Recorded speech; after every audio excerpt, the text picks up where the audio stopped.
is God. You see, they not only lie to you, they not only deceive you, they not only manipulate you, but they lie to themselves, they deceive themselves, and they manipulate those below them. I just noticed the 3 birds. And there's just the one telltale sign that they're swallows. It's the one on the left. You see its tail? I'm just interested in 3 birds. This symbolic mumbo-jumbo means is secular humanism, the concept that man himself is God. You see, they not only lie to you, they not only deceive you, they not only manipulate you, but they lie to themselves, they deceive themselves, and they manipulate.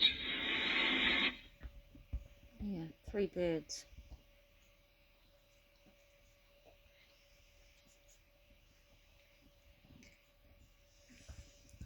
The phoenix goes over them. Those below them. And as we think of the nations that are past, of Greece and Rome and the grandeur that was surely Egypt's, we sigh as we recall the story of their fall, and we watch the nations of today, not knowing which will be the next to draw its shroud around itself and join that great ghostly file of peoples that are dead. But everywhere, even in the rise and fall of nations, we see through the haze of materiality, justice. Everywhere we see reward not of man, but of the invincible one, the eternal flame. The eternal flame that burns in mockery upon the grave of our fallen president, John F. Kennedy. The eternal flame that stands atop the obelisk in Dealey Plaza. The fire that burns on the sacred altar of Cosmos, that great fire, which is called the never-dying Spirit of God, the Son, spelled S-U-N, lest there be any fools listening. If we turn again to the races now dead, we shall, if we look, find the cause of their destruction.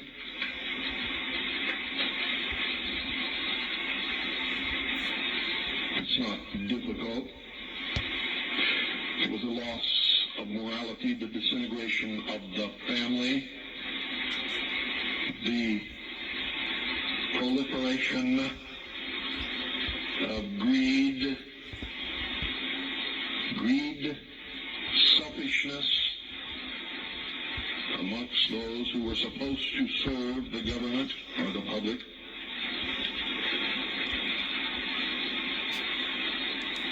Degeneracy, lust and passion, hates and fears crept in. You know what? I can't stand him. I can't stand the orator.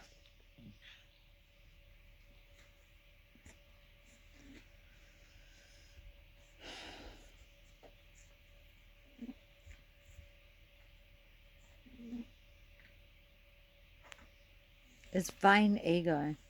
It is vain ego.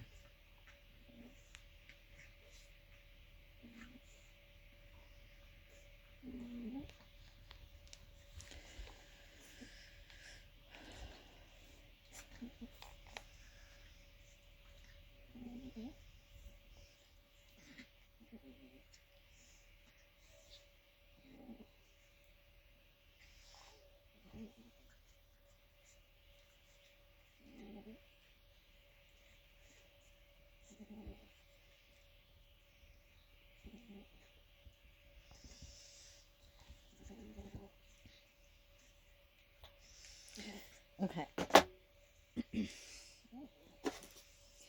I'll share with you, you know about the ashes. You've seen it all about the ashes, talking about the ashes. Right, I'll share with you a dream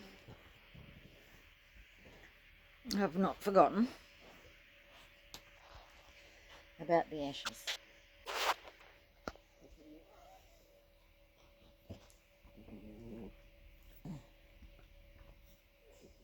So some of the images that the Lord gives me is construction. I've been in construction for the 6 years prior to 2018. That was what I left, an apprenticeship as a builder. Now when I had this dream, it was 2019, after I'd come back from the mountain, and I was just settling in. My husband, and he moved into a rental, and the money had just come in for the house sale, and we were getting whatever we needed. I was getting a caravan, right?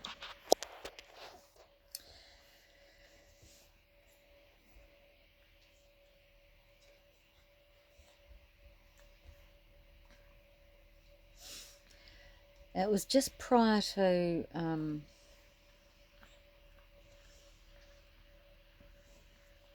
it was a heads up. The dream was a heads up about my sister. I've said that my sister is my enemy. I love my sister, but she's my enemy. The Lord showed me. Then he gave me a heads up a couple of days before this happened.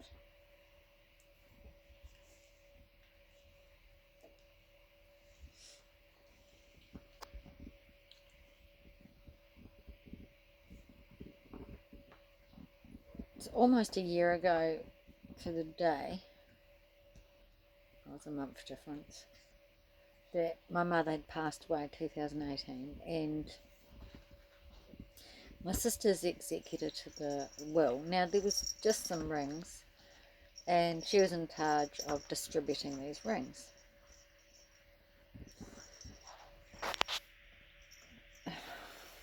Oh, this must be God, because I never clean my rings. I've cleaned my rings just tonight. I never knew I was going to talk about this. Okay, so this is the ring.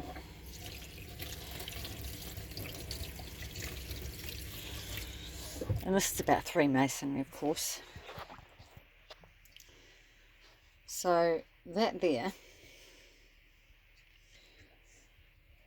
is a ring my mum designed. There's 2 blue sapphires. That is a blue sapphire. There was 2. They were my grandmother's earrings.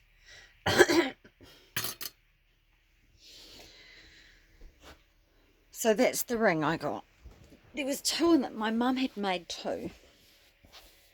She got her mother's earrings after her mum passed away, and she got 2 made into rings, and her intention was for my sister to have 1 and for me to have 1. That was my mother's intention. She got them designed so they locked together.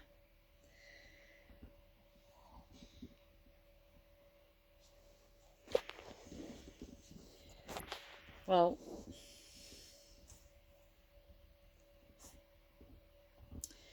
Lynn messaged me and said she didn't want hers.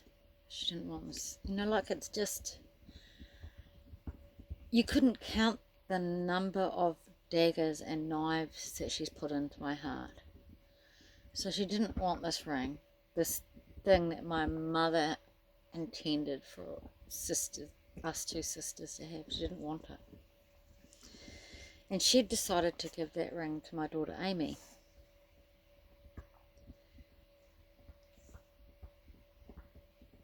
I knew that.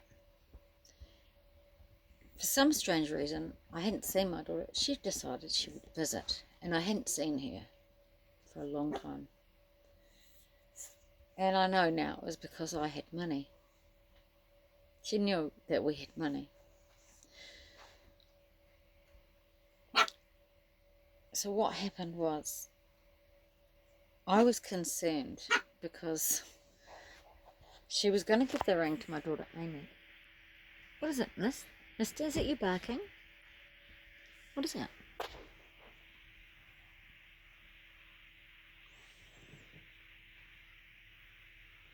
See, they're probably wondering why I'm talking. Like, who the heck are you talking to?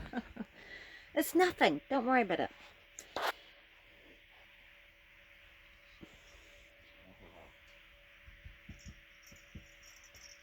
So she decided to give the ring to my daughter Amy. Then Amy came to visit. When she came to visit, she sat and talked with me for an hour, and she never mentioned something. It was only afterwards that I realised. But I did know that she was going to get the other stone, the other ring. Now, I wanted two things I wanted to do. So I wanted to give her some money, but I didn't want to give her a handout because I didn't want to give anyone else a handout because I've got 3 kids. That makes sense. Sounds silly, but...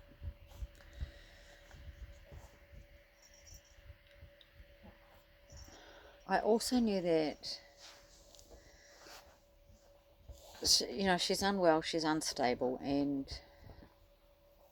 she wanted to go to America. So at this time, she was going to America to marry a man she met on the internet, and because I went into the computer and did a bit of a search, I found out who he was, what he was about. They were in a cult. Okay, it's called the 13th Star. 13 Love, 13th Star. They call themselves Israel. They're black Africans, but neither her nor her boyfriend are black Africans. So I don't. But it's a cult. Now I'm going to take this bone away because it's really noisy. Sorry, Yellow. No, get down. She's going to jump on the kitchen bench to get it.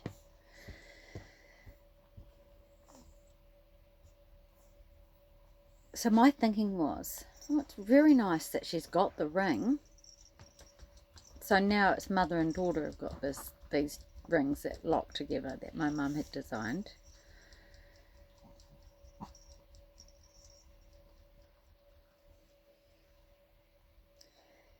But I was afraid she would lose them. I was afraid she would lose it. And I suppose it was a bit manipulating, but I said to her, I will give you, darling, $1,000. Because one other thing I knew is that it wasn't her taste. She probably wouldn't wear it. She would probably just pack it away somewhere. I said, I'll give you $1,000 for the ring, and I will just hold it. You're going to get it back. I'm just going to hold it, but I'll give you $1,000. And my intention was to wear both rings until I knew that it was a good time to give it to her. Okay, so that's what I said. And Amy said, yep, that's fine, I'd like to do that, that'd be great. Because she just saw the money and it seemed to be what she really wanted. Anyway, she toddled away. Next thing, 2 days later, I started getting these texts. Now, before I got these texts was when I had this dream. Okay, so you've got to remember that the dream is a heads up about my sister, once again doing something very, very evil. Now, the only thing my sister had said to me was this, that she didn't want the sapphire ring, that she was going to give it to Amy. And then when I saw Amy, couple of days later, just out of the blue, we'd had this conversation about $1,000 for me to hold the ring.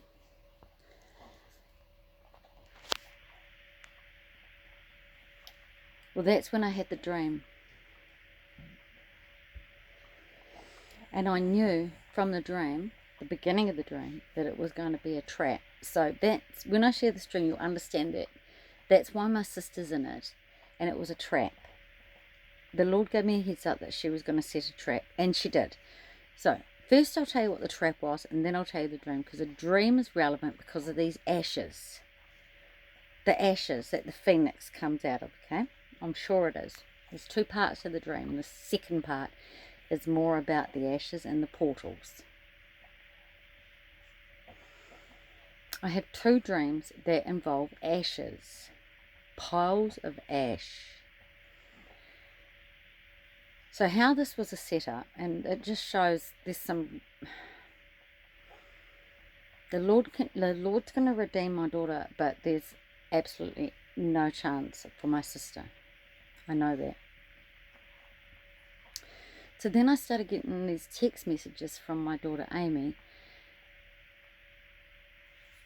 My sister lives about 600 k's away.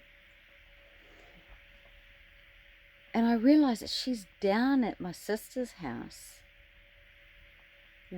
sorting out the jewellery, my mum's jewellery.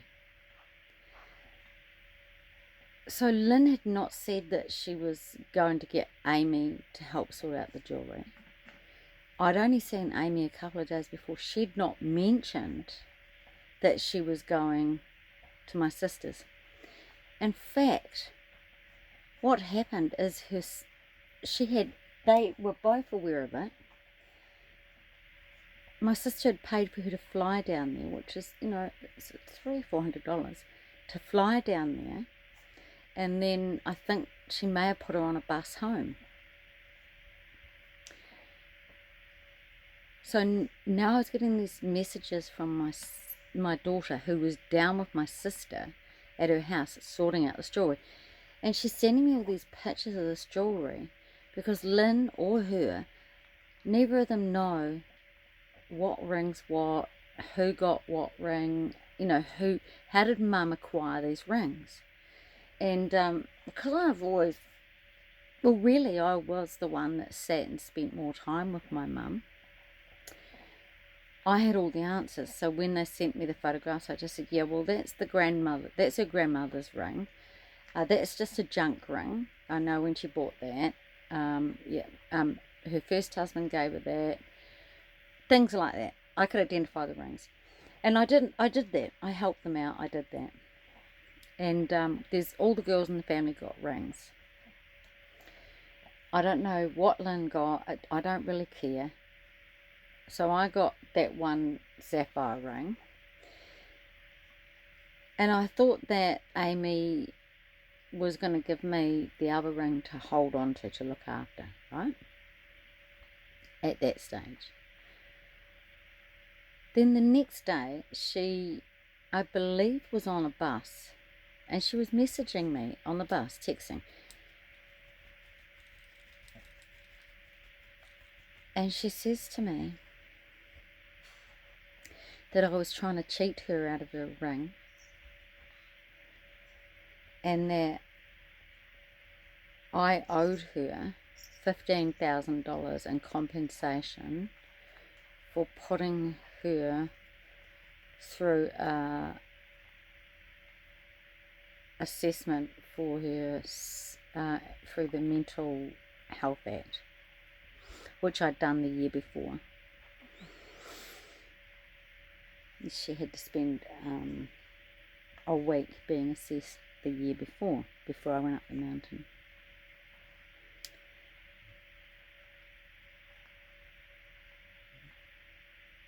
And that I owed her compensation. So she was, one, telling me now that I was trying to extort money from the ring off her, trying to steal the ring by just giving her $1,000, where all I'd said was, I'd give you $1,000 to hold the ring, because I was concerned she would end up in America, and she had tickets to America to get married. And I knew that she was mentally unwell with temporary psychosis. So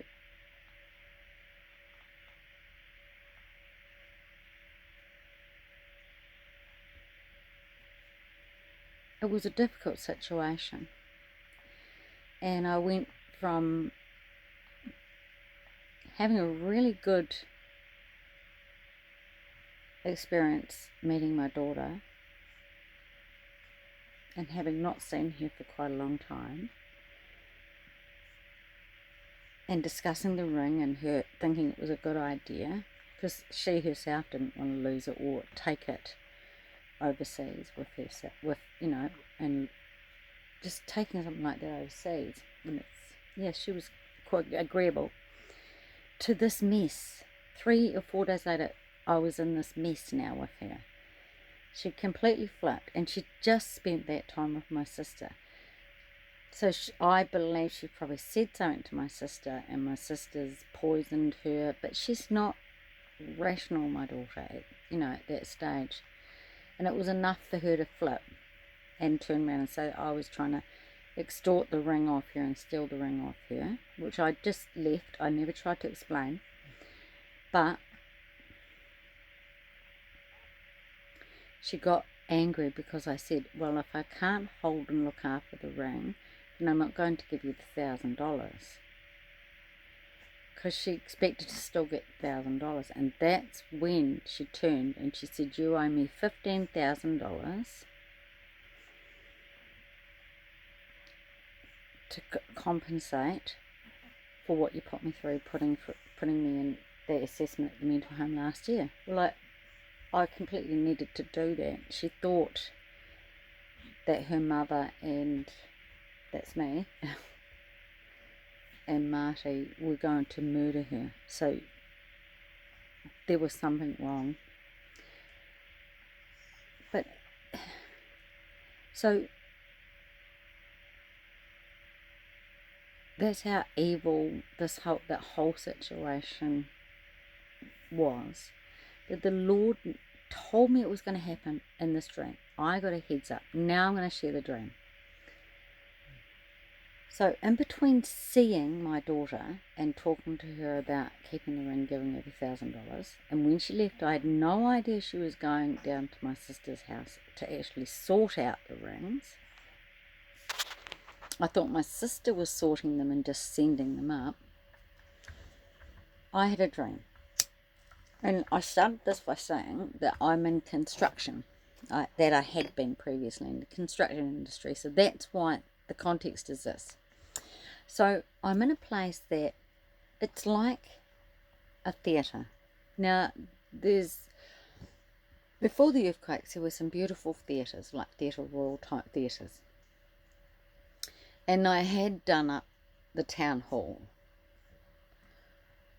which is in Christchurch. There's a town hall, which is not a beautiful theatre, but this was a theatre where they had very, very large remove flooring, very wide remove flooring. And I was right at the top in the hidden area, the attic sort of area where you would do all the lighting or whatever stage work above the theatre. I know I was up there, and I was working for my sister. She was the foreman. I was in there and I was in high vis, and I had a sawhorse, and I was cutting these floorboards, and we were putting them down because it was more like a refit, we were using the same materials because it was like a heritage building that we were just fixing. And I come across a floorboard, and I know that this doesn't make sense, but it's just the way the dream was, where it had such a big knot in it that it was such a big hole that you could almost fall through it. And I said to my sister, I don't want to use this one because it's a health and safety issue. Someone will fall through it. Like, I didn't want to put it down on the floor. I said someone will fall through it. And she said, because she just said, just use it. And she's my boss, my foreman. She said, just use it.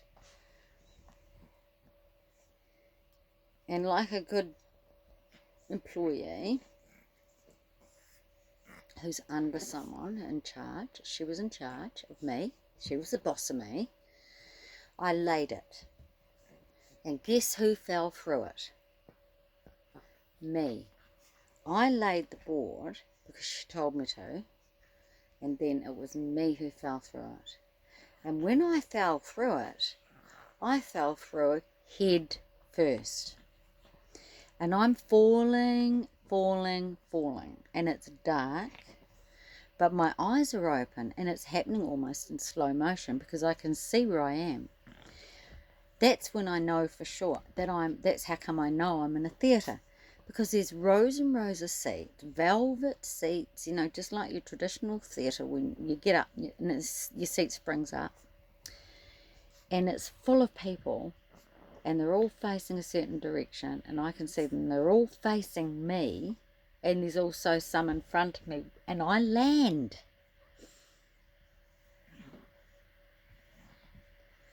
I land in between one of the aisles.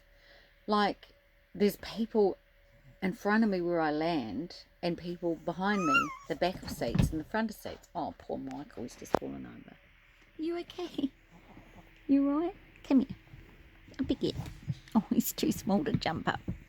Gets a bit crowded in here now. You right? He squeals a lot.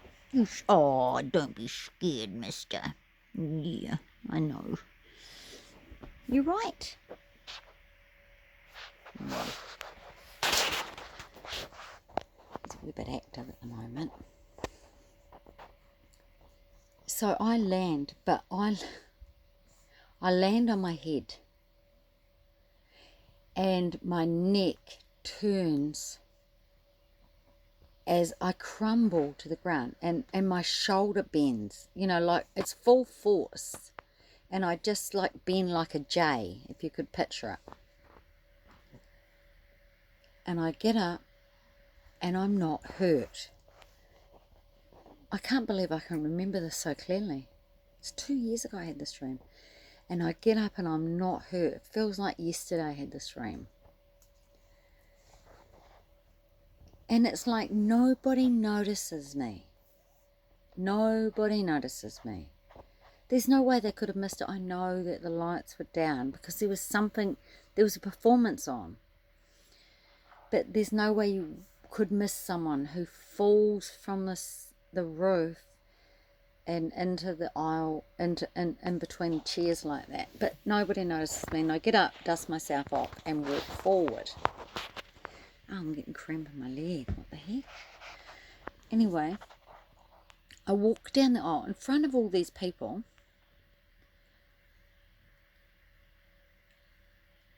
and then I get to the aisle, and I can see something going on the stage, and I'm walking on the stage. There's a couple of people stand up. Now, all I can say is that it's like they want me to join their club. They recognise who I am because, one, it was a miracle that I wasn't hurt. I just dust myself off. You know, to go through that, looked like I should have broken my neck, but I didn't. It's like they saw it, there was a couple of people that saw it, and they wanted me to join their club. But I didn't join their club. I didn't join their club. I didn't go anywhere with them. I just moved forward down the aisle, and I climbed up these stairs onto the stage. Now, to my left was like,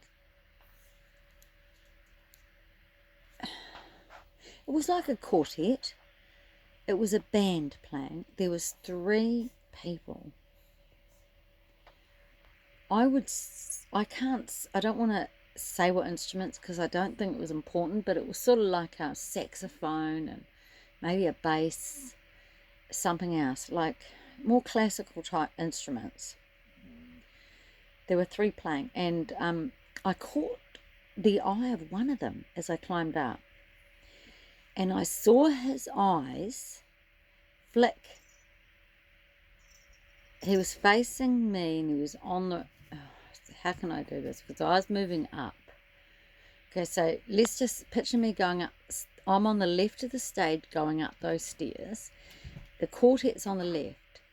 His eyes flicked to the right, which was the opposite side of the stage, on the floor. It's like, you know, when someone's supposed to be hiding something, but they know they're not. They're trying to hide something. I'm not supposed to see something, but because he's not a good liar, but he's not good at acting like nothing's happening. His eyes flicked to exactly the place that I wasn't supposed to see. So I knew where to go, and I went across the stage. Now, in the middle of the stage, I think was somebody behind a microphone who was singing. I went behind them, and then to the right of the stage, there was sort of like a few platforms, because there was a drummer in the back, there was another instrument, and another man playing an instrument. So there was 3 or 4 on the other side, plus the singer. Now, in front of them was like a piece of tin.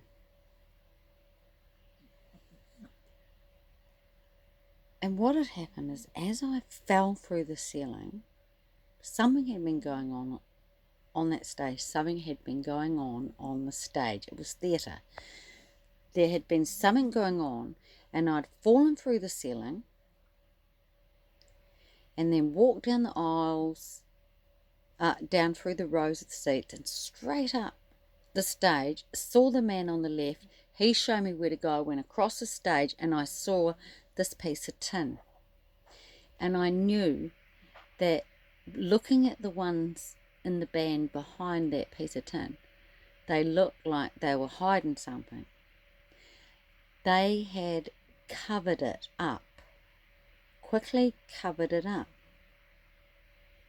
I can't say what was going on before, because before that I was upstairs, right in the ceiling, remember, working, like as a labourer or something, and my sister Lynn was the foreman. My sister always represents the mean, the religious spirit, the mean. That's what she always represents. She told me that something was okay, that I should do it even though I knew better. And I know for a fact, when it comes to health and safety, you're actually responsible. Individually, you're responsible. If your boss told you to do something that's unsafe, there's no excuse to follow orders. It's like the cops, or the army. It's like the principle we're looking at now. Just because you're asked, you don't have to follow orders if it's unsafe. But I still followed orders. It was my fault. I put that bloody piece of timber down, and it was me who fell through it. But I fell into a place, and they didn't expect me to. And I went on the stage, and they were hiding something. It was under a piece of tin. I lifted it up, and it was a pile of ashes. And all I know is that it was like a sacrificial altar of some type of ashes. And I believe from another dream that it's a portal. Now, why? Because when did I have this dream?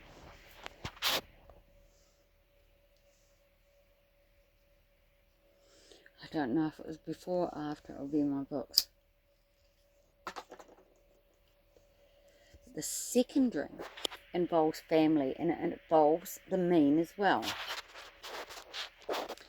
So the person who represents the mean in this dream is my husband's sister, Jackie. Now, Jackie is an evangelical church person. She hasn't been going regularly for the last, 4 or 5 years, but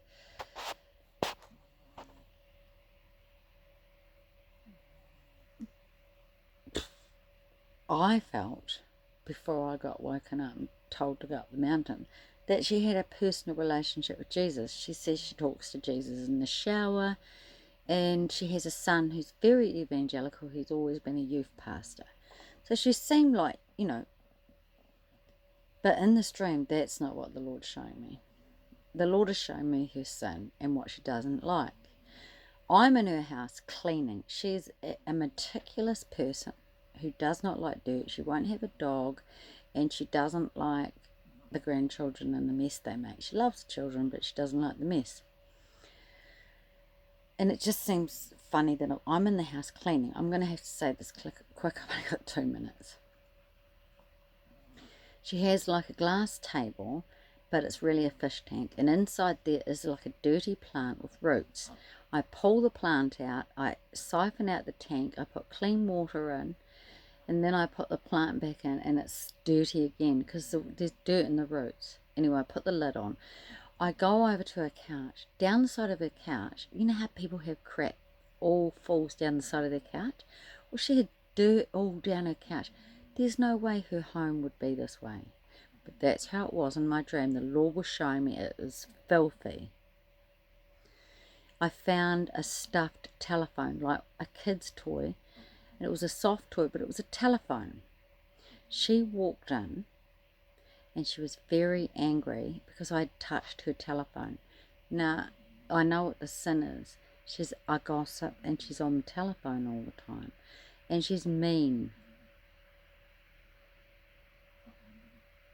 She represents the mean. She's come up in my husband's dream, where Marty's ex-wife offered him a lolly, and then as she offered it to him, she turned to his sister Jackie and said, "He won't like it, it's sour." And it's that scripture, woe to those who give sweet for sour. Okay, so that's Jackie. I've got 2 minutes left. Then she stands in the corner with her husband Pete, and then Marty and I, this is the end of the dream, Marty and I walk in to the lounge, the two of us, or Marty turns up, and we have a whole lot of young people with us. They have a fireplace in the far corner, and it has a pile of ash. The young people dive in the ash. They dive in the ash like a portal, and they go down. And the last ones in are Marty and I. And Jackie and Pete, that's Jackie and her husband, stand there and watch, and they allow us to do that. It's ministry. It's like a ministry going down through the ashes.